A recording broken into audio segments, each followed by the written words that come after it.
everybody. It's kind of fun. I didn't realize until this morning that this was the first in the series, so it's kind of fun to be the first. So my name is Stephanie Hanna. You can call me Steph or Stephanie, either one is fine.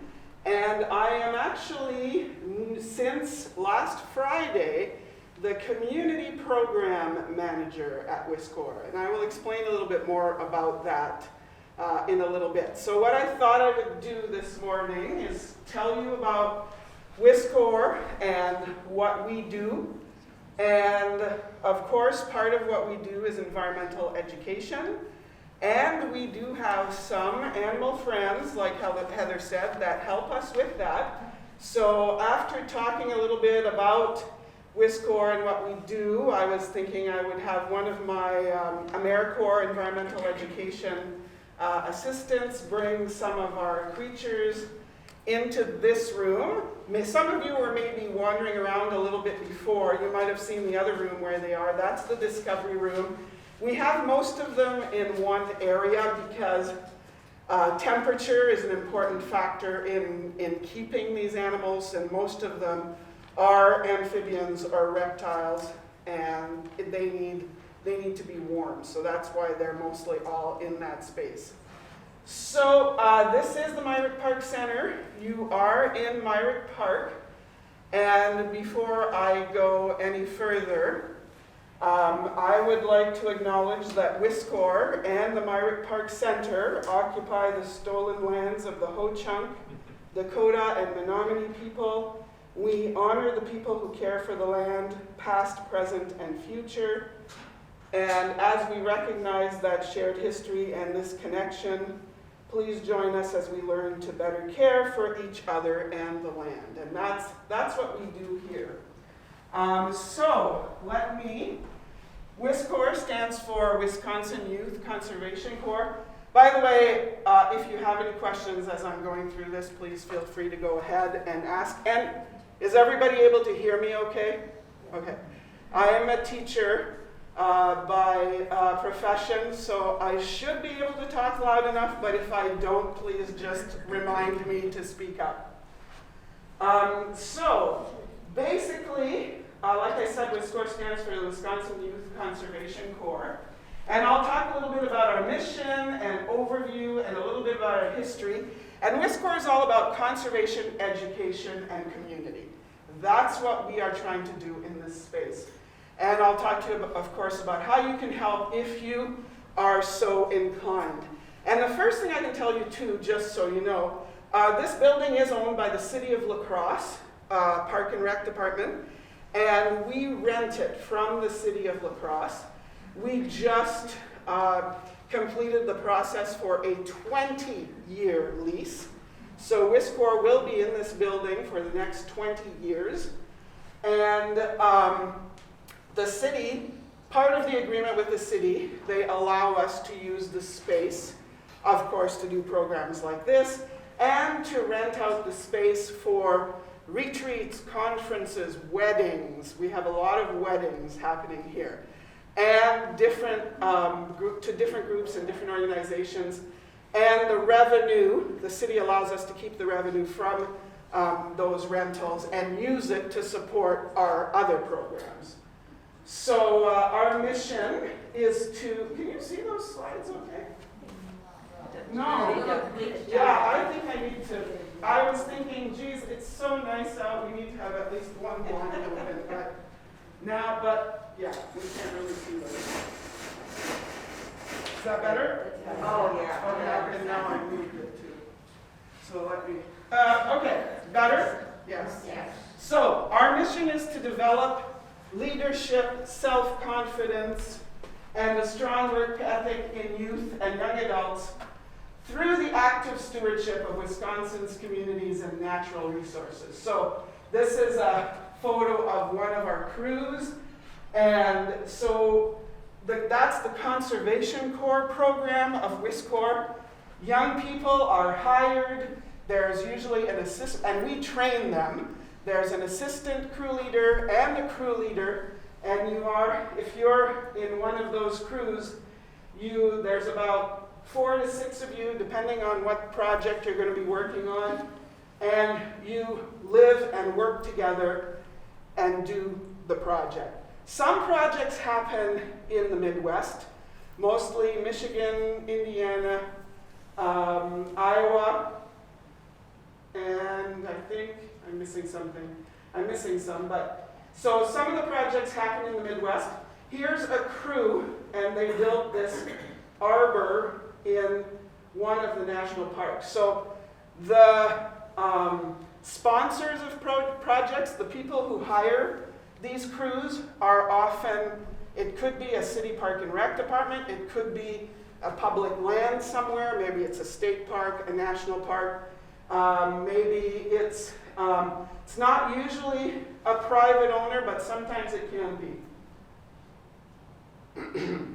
So our objective is to create future conservation and community leaders. And we work with AmeriCorps. And AmeriCorps is a federal program. If you think of Peace Corps is a program where people serve in other countries, AmeriCorps is a program where you can serve in the United States. And usually, if you're an AmeriCorps service member, you would work at probably a nonprofit organization, Habitat for Humanity, WisCorps, a lot of different organizations, Hunger Task Force, lots of different organizations like that. So we get grant funding from, WisCorps gets grant funding from the AmeriCorps federal program, and then we use that to hire young people to help with our programs. So the crew leaders and the assistant crew leaders and the crew members are AmeriCorps service members. The people who work with me and do environmental education and community programs are also AmeriCorps service members.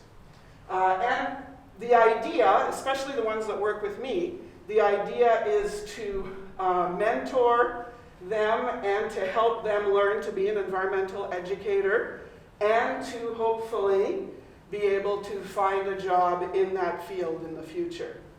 So creates future conservation and community leaders. Our projects benefit communities and natural areas. Many of our projects have to do with, for example, restoring a native prairie, removing invasive species, creating a sustainable trail. Personal and professional development for participants. We try to create as many opportunities as possible for these young people to have some professional development. For example, the ones that work with me, we do field trips to different nature centers. Also, if you work with the conservation crew, you might get some chainsaw training, first aid, CPR training. We also do conflict resolution training. So we offer a lot of different trainings for the participants. And of course, the idea is to help with conservation, education, and community. So WisCorps started in 2009 with one crew of 5 crew members and one single project. And I believe it was a project for the City of La Crosse Park and Rec Department. And now, in 2020, we will employ or train almost 100 young adults. So most of those people come to us and do the projects in spring, summer, and fall. The AmeriCorps service members that work with me work all year round because we do environmental education and community programs all year round. So we have completed since then hundreds of projects throughout Wisconsin, Michigan, and Indiana. And I don't know if anybody's ever heard of the Civilian Conservation Corps of the 1930s. That's what this is based on. That's what this organization is based on. There are actually 125-ish other youth conservation corps throughout the United States, some in Canada, and not all of them are, ours is non-profit, privately funded. Some of them are state funded. We are not. Our funding comes from, well, sort of peripherally we're federally funded, obviously, through the AmeriCorps program. but we are not state funded, and our funding comes from donations, grants, that AmeriCorps funding, and of course we do get paid for the services, for the services that these crews, these projects that they do. So that's the idea. We are connected with the other conservation corps. There's an organization called the National Conservation Corps. I can't remember exactly if that's the name of it, but we are all connected that way. So for conservation, there's somebody from one of our crews learning how to use a saw. So natural resource recreation projects. Usually the crews are 4 to 5 young adults ages 16 to 25. We did have, with the city of La Crosse, the past few years we had what we call the mayor's crews. So we hired young people who were 16, 17, and 18 from the local high schools, and they did projects in our local community. That's changing a bit this year, and that was a project that was started, that the idea came from the mayor, and he had, oh my goodness, I'm blanking on his name. Who was mayor before Mitch? Yeah, so it was actually his idea. He had been on such a crew when he was young, and he came to us and he said, hey, let's have some young people on crews and do some different community projects. So it's going to change a little bit this year, but so we have crews that do work locally in our community, and some that go to the Midwest in different states. So projects include tree rehabilitation, tree planting, habitat restoration, building bridges and boardwalks, rock staircases, retaining walls, wheelchair accessible trails. So there's an example of one of our boardwalks, and I believe this person is removing invasive species in a marsh area. So this is the part that I do mostly, or that I mostly work in. We teach programs to about 6,000 children annually. That changed obviously a little bit in 2020 and 2021, but we are getting back there. AmeriCorps members gain teaching experience, like I told you about, and we are continuing to expand the program. We're hoping to expand the program more to rural schools. We have our Crittermobile program, and that's a program where we bring some of our animals and do programs and lessons on different topics. And we, of course, are working to become, and we will always be working to become, a place for inclusive environmental education. We do also programs for schools. Teachers can just call me up and say, and we have a list of programs that are already developed, or they may ask, would you please help us teach this theme, and we can develop a program based on that. So we do field trip programs, we go to schools, we also do summer day camps for ages 3 to 12. Those are extremely popular. And we try everything, of course, everything that we do somehow, we want to connect people to nature and get them outside and connect to each other as well. So here's an example. I believe this photo is from our Critter Kids Nature Playgroup. So what we do there is we have a program where we have adult and child age 2 to 5. So maybe it's grandma or grandpa or babysitter and child, or parent and child, and they come, and we try to give them we try to facilitate different activities for them to connect in nature together. And this is Justin. He's at a school that is part of our Crittermobile program. And I think he's holding Bessie, which I will show you in a minute as well. Bessie is one of our education animals. So our crews, The community crews, the ones that I was telling you will be local, provide basic home repairs for elderly individuals with a disability. We help community garden organizations grow more food. We help other local nonprofits. Some of the examples of the other nonprofits that we have helped are Hunger Task Force, Horse Sense, Waiver, Habitat for Humanity. We also have what we call, with WisCorps, an individual placement program. So we train people to be placed in be placed and help in other organizations. Sorry, I hope that makes sense. And so they're usually like-minded organizations or, other nonprofits, and we provide them with some help through the AmeriCorps program. And here's an example of some of our other projects in the community. So, how you can help? If you are so inclined, we do need help for our environmental education, nature education programs. We do preschool programs.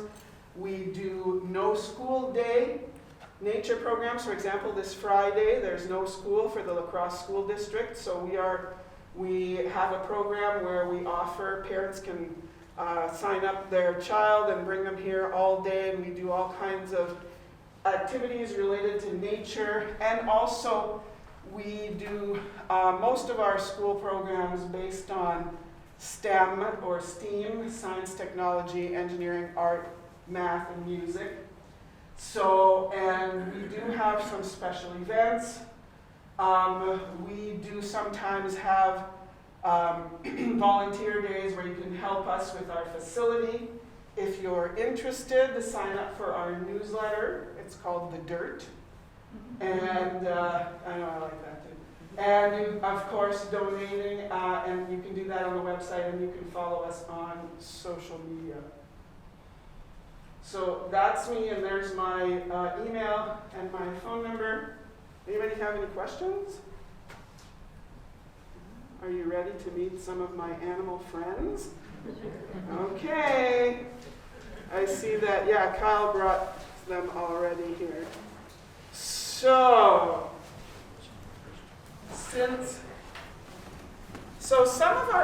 when we first started our program where we had this collection of animals, we wanted to, thanks a lot, Kyle, we wanted to just have animals that were native to the area, because we wanted to teach mostly about animals that were native to this area, right? But it's kind of interesting how this has worked out.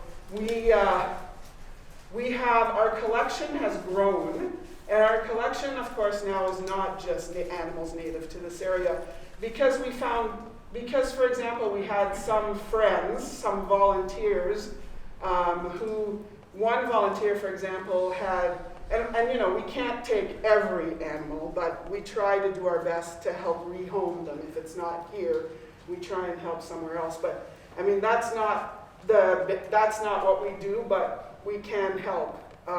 So somebody had one of our volunteers at the front desk, and by the way, we are not open all the time yet, but we hope to be eventually, and we will need volunteers at the front desk. And one of those volunteers had a grandson who was going on a trip, and so we ended up adopting Calcifer, the California king snake. And of course, that's not native to the set. The name says it all, right? Native to the West.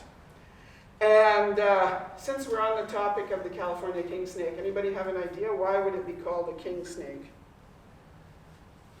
They actually eat other snakes, hence the name king snake. So anyway, we mostly have in our collection, we have reptiles and amphibians, and we have some insects as well. And we were hoping to have more native animals native to the collection, or maybe still will in the future. I mean, our collection is not complete, that's for sure. One of the things that we're thinking about maybe is a praying mantis. Praying mantises are native to this area. But one critter that we do have that is very helpful in education is Madagascar hissing cockroaches. So I might show you one of those. But I guess we can start with, we'll start a little bit smaller. Where is she? So one of the creatures that we have is a turtle. Now, we all know that there's aquatic turtles in this area, right? Does anybody know what's one of the turtles that we have in this area? Anybody know? Do you ever see the ones that have orange on them? Have you ever walked out here by the marsh and the ones that have orange on them and they're sunning themselves? Those are painted turtles. Most of the turtles that we have are aquatic, but we do have in Wisconsin one kind of turtle. Oops, that's the wrong end. One kind of turtle, because she was all tucked in, I couldn't tell exactly where she was. One kind of turtle, and this is an ornate box turtle. And we know that, so this is a terrestrial turtle, or you could call it a tortoise as well, but it really is a turtle. And they are native to Wisconsin, but they are endangered. This is Foxy, the ornate box turtle. And this is as big as she's going to be. Oh yeah, thank you. Yeah. Good idea. Thanks, Libby. So this is as big as she's going to be. And you know what else I can do is turn this off. Because we don't need that anymore. So, and we know that this is a female. If it was a male, she'd have red on her paws and red, bright red by her eyes. And box turtle, obviously, it's like a little box, right? And they even have, see when she gets, I don't know if she'll do it. Get in there. She even has a little hinge right here. Isn't that amazing? And it actually closes. So she can be, I don't know if she'll do it. No, she's too used to me. Sort of used to me. And it actually is a little hinge and it will actually close. Note the the colors, very, very good camouflage for prairie. This is where you would find this critter, in a prairie. Fairly sharp claws for digging. She was actually, this is not her regular house. And she was already even sort of digging into the mulch. So that's how they, one of the ways they protect themselves, they will dig into the mulch. And also the color, very good camouflage color. They are omnivorous. So we feed her fruit, vegetables, crickets, what else? Salad. She'll eat pretty much anything. You want to touch? I'll just come around, you can just touch her. Yeah. So we obtained this turtle. Actually, since this is an endangered animal, we have to have a special permit if you want to gently touch her, Sean. We have to have a special permit to have. We do have, by the way, a collector's permit to have these animals. What caused her to be endangered? Yeah. So a prairie habitat loss, basically. So less and less prairies in Wisconsin. So, oh, sorry, that's my, I think, or is that someone else? That sounds like my alarm, so that's what I'm like, did I leave my alarm on? Isn't that cool? I know, and it actually, no, this is specific to this turtle. Yeah. So, what's that? Where in Wisconsin do you find her? On a prairie habitat, so anywhere in Wisconsin, prairie. Yeah. So sandy areas. Yeah, sandy field. Yeah. The purpose of the hinge is so that she can close up and she'll be totally enclosed in her shell. So it's a protection. It is a protection, yeah. It's a protection. Quite long. Somebody was asking me about 40, 50 years. Yeah. Yeah. We don't know how old she is because she was actually taken out of the wild by somebody, and I'm assuming everybody here knows that you can't just take an animal out of the wild and have it as your pet. Is she edible? I think she could be, especially if you're an eagle. You might pick it up. You might pick it up and drop it on the ground, and then that would break the shell. Sorry. How far north would they be found? They are found in all of Wisconsin. In anywhere there might be a prairie. Do you want to see? Anywhere where there might be prairie habitat. Yeah. Thank you. You don't have to touch it. I live in the south side. Yeah. Those are probably, are they the ones with the orange? Those are probably painted turtles. They could also be snapping turtles.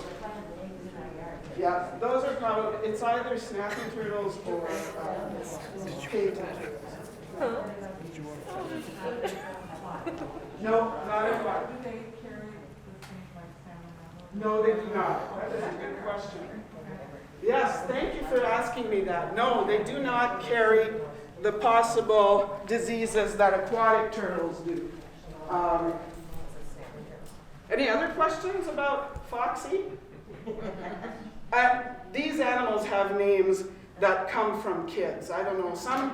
One of our campers started naming this turtle Foxy, and the name stuck. So I'm not sure why. We do have one snake that her name is Slither, and that we did have a naming contest for that one. So, what else can I tell you about? Anybody have any other questions? Omnivorous. Their protection mechanism is, being able to hide in their shell, and that's what this hinge helps for, and hence the name box turtle, because it's like a little box. They will dig into the sandy soil in a prairie and hide possible predators, anything that can get through the shell, right? That's why I was talking about the eagle, maybe pick it up and drop it. Sometimes hawks might do that. But they have to work pretty hard to get through the shell. So they have to figure out a way to get through the shell. So I'll put Foxy back here. What is the lifespan of the fox? Probably 40, 50 years. Wow. And we don't know how old she is because she came to us. So yes, I was starting to tell you about that. The Department of Natural Resources took her away from someone who had her illegally, of course, and then they had to find a place to put it. So they asked if we wanted her. And I thought it would be a great addition to our, we always think about whether we can take care of them or not. Yes, go ahead. How big is the grouping of eggs they usually lay? They will lay about 25, 50 eggs, yeah. Most turtles will lay a lot of eggs, right? Because that's where the most predation happens, right? Because I always tell the kids, turtles do not take care of their babies, right? They just lay the eggs and off the female goes, and the eggs are, so that's where most of the predation of turtles happens, and that's one of the reasons why they lay many, many eggs.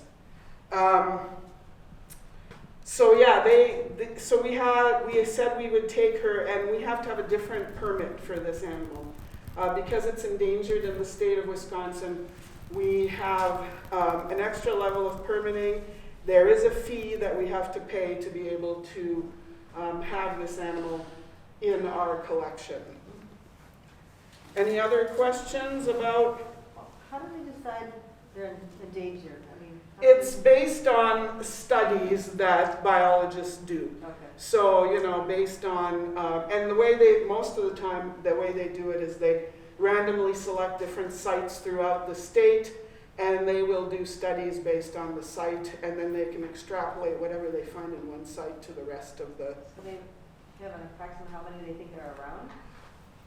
I'm not sure. I did download I did get some information. I wonder if that's on here. I don't know if they can tell.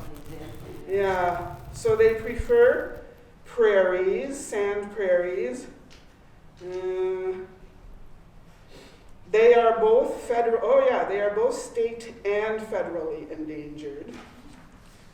I thought I saw that somewhere, but now I'm not sure if they actually What's the number know. they consider endangered, like 100 or 500 or 1,000 or whatever? Pardon? What's the number that they consider? That's considered endangered. I Yeah. think it depends for different species, and it depends. I wonder if they have it on here. But one of my favorite resources, by the way, is the Wisconsin Department of Natural Resources online, of course. And then they also have a really, really good resource for teaching environmental education called Environmental Education for Kids. And it's a great, great resource. So it says, so there's a way that they figure it out through ecological priority scoring. So the score does not consider socioeconomic factors. So basically, they look at the ecological issues and conservation threats. So conservation actions respond to issues or threats which adversely affect species of greatest concern and need or their habitats. Besides actions such as restoring or planting tree species, they also do monitoring. And I don't think I could find an actual number of how many are left. But it is one of the endangered species in Wisconsin. The next reptile I want to show you is has a different level of protection, but it doesn't require us to have a different level of permitting in our collection. These are protected, and this is Bessie, and you don't have to touch Bessie if you don't want to. This is Bessie, the gray rat snake. Now, I think I looked that up too. What did it say? So, wrong one. Bessie is very, very used to this, by the way. She knows me quite well, and she has done this quite a lot. And so species of special concern and protected wild animals. So this critter prefers savanna and oak forests, and they are arboreal. So all snakes can climb, but this species actually really enjoys climbing and being in the trees. And they will look for baby birds, and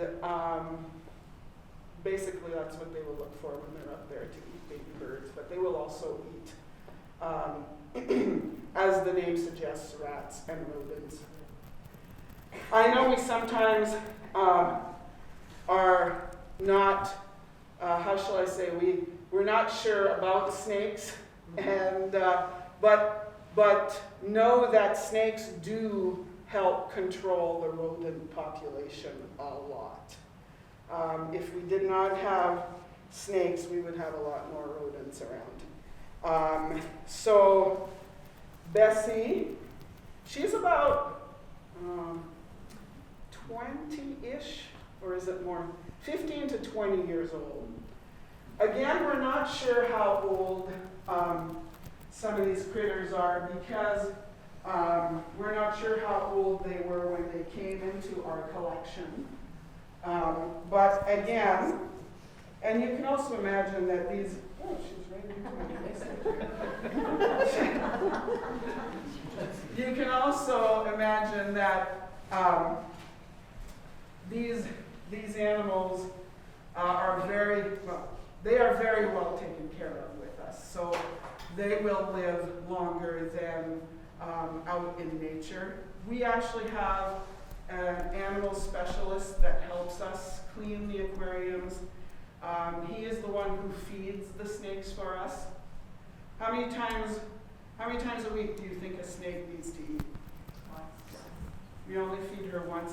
Unlike mammals, they do not need to eat every single day to have enough energy for their body processes. They can eat only once a week and they will be fine. And even though it's winter, and they're enclosed in our building here, they can still sense the different seasons. They are not hibernating, obviously, like they would be out in nature, but they can sense that there is less light, and they can sense that it's getting colder, and they are slower and don't eat as much in the fall and winter. So she will eat about 3 to 5 mice. We do not feed them live mice. Some people with their collections and some nature centers will feed live mice. Another nature center that I worked at, we did that with one of the snakes we had, but it's very difficult to do for a few reasons. First of all, it's difficult, personally, I did not like to grab a mouse and put it in with the snake and watch the snake eat it. It's a lot easier if the mouse is already dead and frozen and thawed. And the other thing that happens is it's hard to gauge how hungry the reptile is, and if they are not hungry enough and they don't eat the mouse, you have to get it out of there, because the mouse will be able to injure the snake. So when we moved to this building and we started our collection again, that snake actually, that was a fox snake or a pine snake, the one that I was talking about that we fed live mice to, and she lived to be almost 30 years old. So when we came here and we started our collection again, I thought, oh, let's not, and in conjunction talking with our animal expert, we thought it's just better to feed them frozen mice. So we buy frozen mice from a company called Rodent Pro. They are delivered to us here, frozen in a box full of dry ice. And we do thaw them before we feed them. And he does,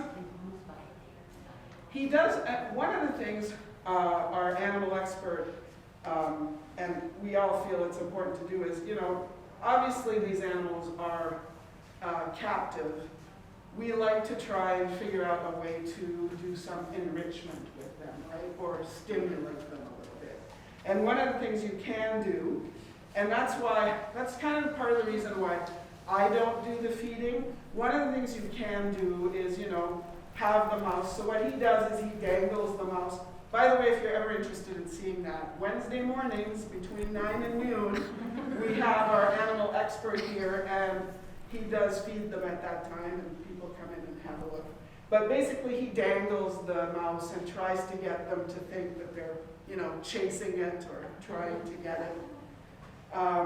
So I'm not the one who usually feeds her, and she knows that. So I get a different, I get a different reaction from her when I pick her up compared to him. She knows him. So snakes can't smell. They do not hear like we do. They feel vibrations. Also, they do not have eyelids. So when they're sleeping, their eyes are open. And can you see her tongue sticking out? Yes. Yeah, so what they do with that is she's smelling and tasting the air, basically, and it's forked so that they can smell one way and, they can smell basically in different directions. Yeah, go ahead. Does she continue to get longer? Yes, yeah, they will continue to grow.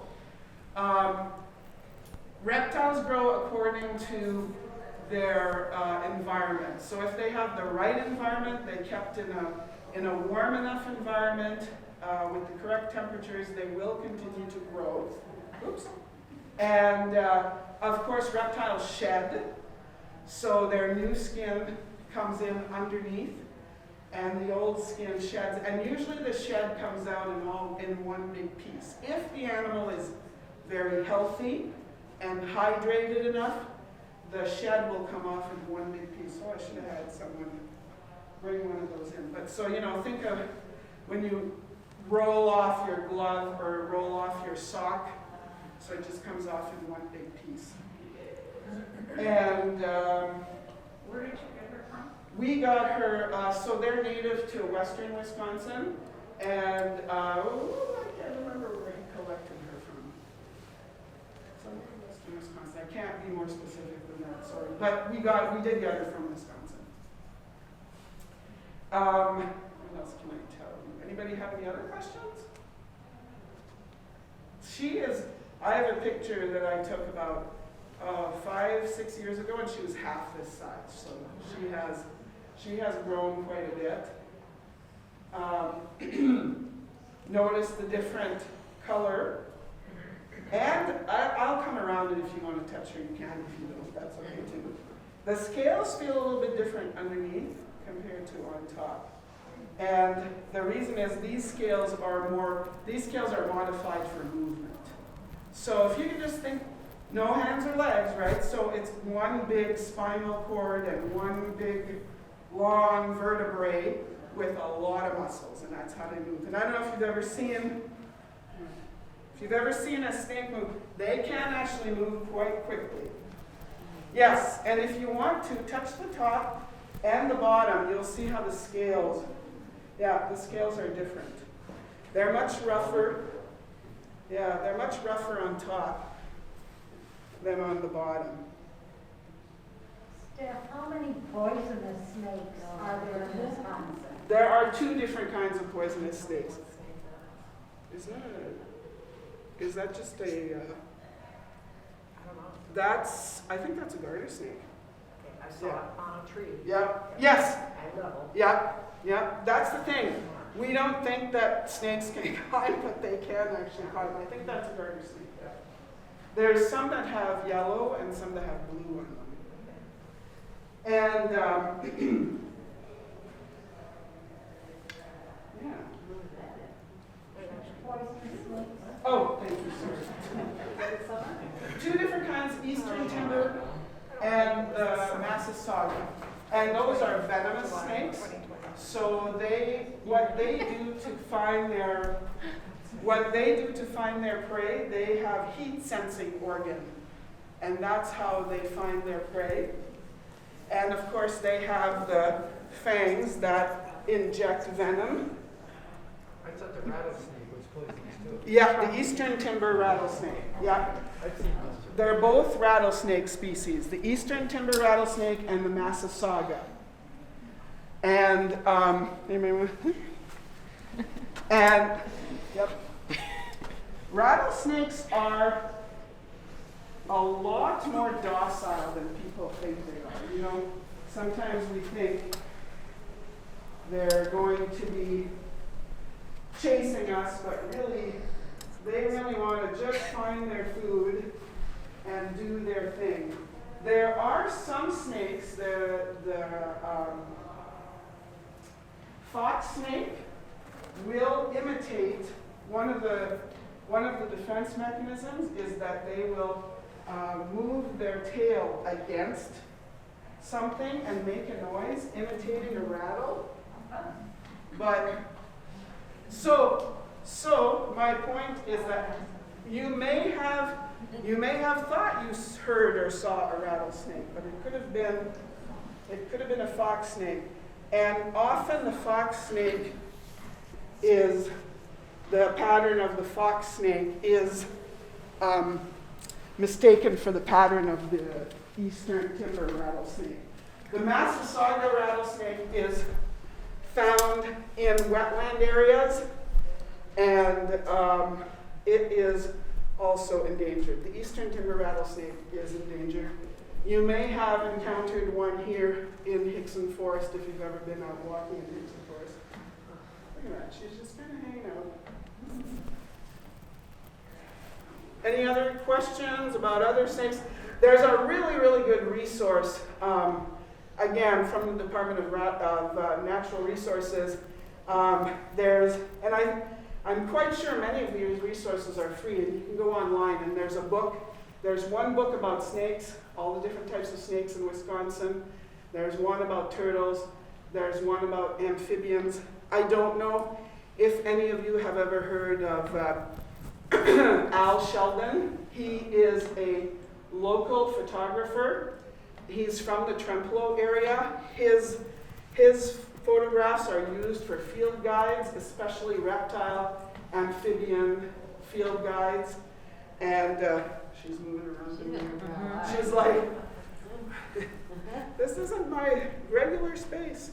So his field guides are amazing. So they never bite you, huh? they never bite these one? Yeah. No. Because few reasons. She knows I'm not a mouse. Also, I'm not the person that usually feeds her. If she did bite, of course there's no venom, right? So I've never been bitten by any of the snakes we have, but from what I understand, it would be like a pinch or something. And they would probably only do it mistakenly because they maybe thought you were feeding them or something. All right, we'll put her Do they down. wear gloves so it doesn't hurt them when they feed them? No, he does not because he's very used to it. Oh. Yeah. With the endangerment of the timber rattler, Yep. I know they've been endangered for quite some time. Has it gotten any better, or what's the status? You know, it has not gotten that much better, but they keep working on, and I think the problem with eastern timber rattlesnakes is, of course, first of all is, people will try to kill them if they come upon them. They don't understand the value. And also, I think that's the big one. And also, people go looking for them too, and will harass them and cause problems. So I want to say I'm quite sure it's not really getting that much better, but it's not getting any worse either. So I think we've been at the same kind of level for quite a while. You ever try to state they're in? Or all over the state? That's all the state. The whole Yeah, state, But so the timber rattlesnake is only found on the western side of the state. And one of the reasons is because we're the driftless area, because the glacier never came to this area, and there's a lot of good rocky spaces for them to live and for them to have they live in a group and they hibernate in a group, and it's called a hibernaculum. And so there's a lot of good spaces for that. We just have a few minutes here. Let's see. Do they have live births for them? Yeah, that's a good question, and I believe the timber rattlesnakes give live birth. But most snakes in general lay eggs. That's right, I believe, and it's called, when they don't lay eggs, that means they're ovoviviparous. And, but most snakes do lay eggs. I saw those in the I know. Honestly, they're not my favorite either. And I'm not going to take them out. I just thought I'd show you. But they are really, really, believe it or not, kids love to see these guys. And they will hiss. What are they? Do they bite? They are Madagascar hissing cockroaches. They do not bite, no, but they will hiss. Oh, could you hear it? Yeah, I did. Yeah. Can you hear that? You have to be a little closer. I'm touching him and he's hissing. And the males have little horned spot on top of their head, and the females do not. But kids absolutely love to look at these. And they're a great example of an insect. They are used in educational facilities all the time. We actually share them. We share these with the university. They've been a long time? What's that? They live a long time? They do live a long time, and they procreate very prolifically, of course. And we share them with the university. I don't know if anybody knows Dr. Barrett Klein. He's an entomologist at the university. Oh, he would be a great person to talk to for these programs. What do they eat? They are decomposers, so they eat anything dead. So they are native to Madagascar. I thought they like to live in a wet environment. Yeah, well, this isn't where they are usually. This is a little. But so they do. Yes, so we have them in a wet environment and we spray them down. Yeah, and we sometimes we feed them. Dog kibbles too. They will eat those too.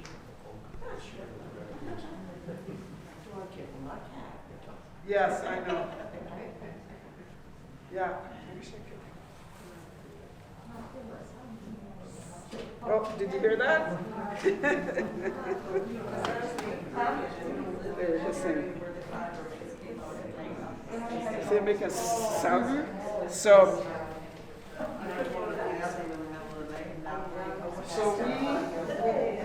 this is a great, we use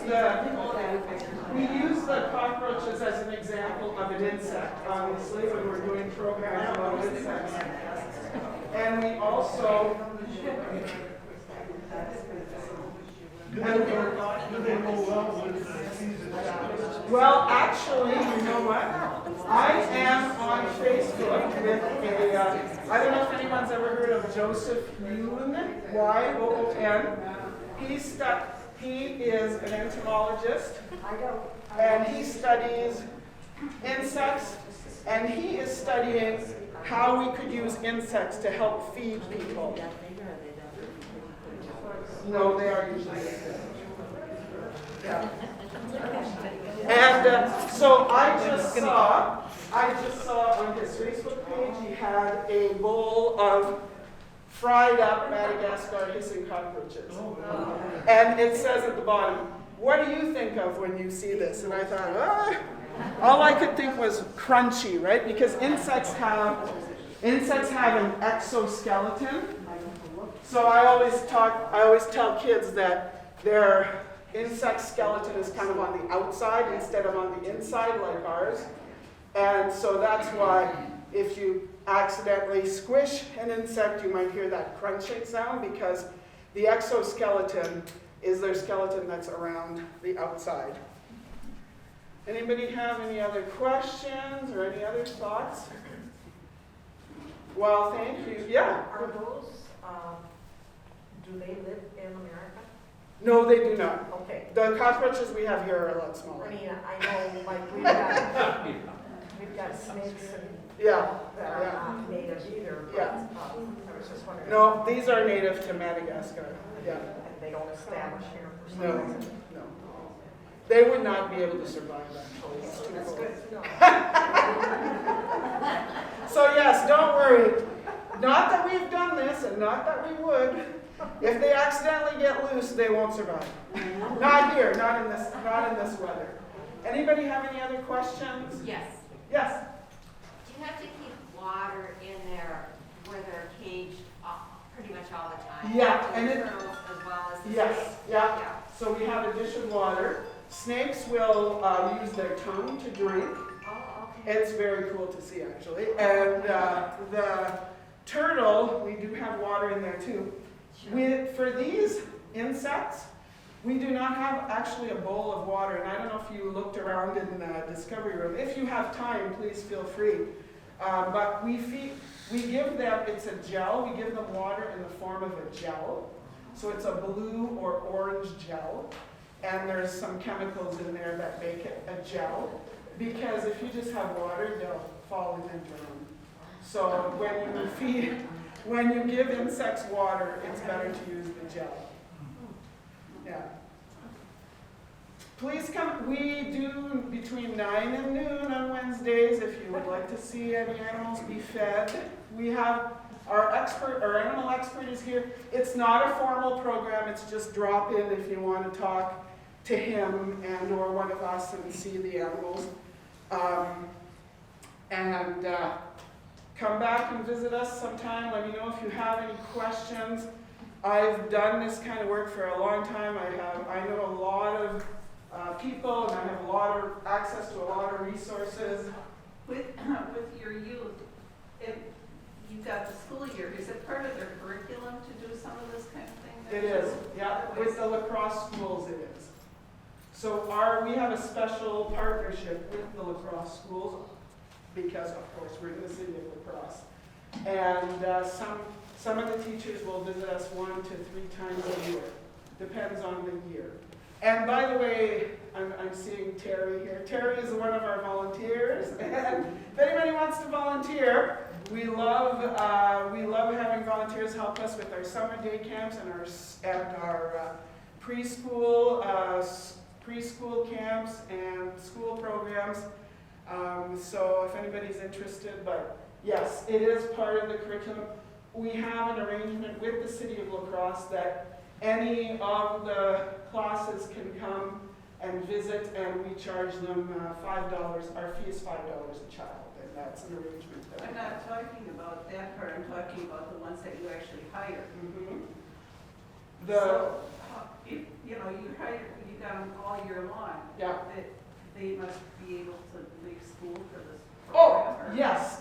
Usually the AmeriCorps Environmental Education people, yes, usually they are done their school, or sometimes we hire them in the summertime too. So there's different amounts of time that you can do an AmeriCorps service. And most, like Kyle, who came and brought me, and some of my other people, they have finished their school, they've finished college, and they're thinking of what to do next. And those who are thinking of being an environmental educator, they might come here for a year and do a service with me. Does that answer your question? Well, yeah, Yeah. if they're here for the whole year, Yeah. and they're still in school, what do they do? Well, if they're still in school, they might take a year off. AmeriCorps will pay a certain amount every 2 weeks, and they have an education award at the end too, which students can help to use for further education or can help pay their student loans. So there is an incentive to do that as well. Yeah. Any other questions? Feel free to connect with me anytime.